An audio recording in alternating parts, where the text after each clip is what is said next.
And collaboration in Langgunisa Queen.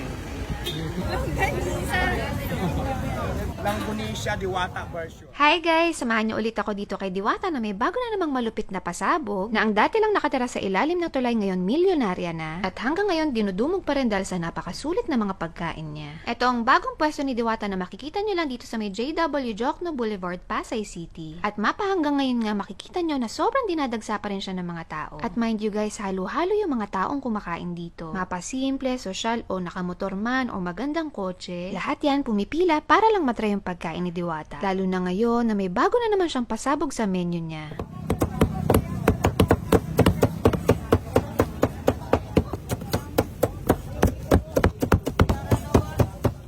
Meron na siyang pork barbecue. And of course, ang paborito ko, itong longganisa. Plus, itong fried chicken joy na sa isang iglap lang, ubos na agad yung isang tray na yan. Then itong buto-buto na hanggang ngayon hindi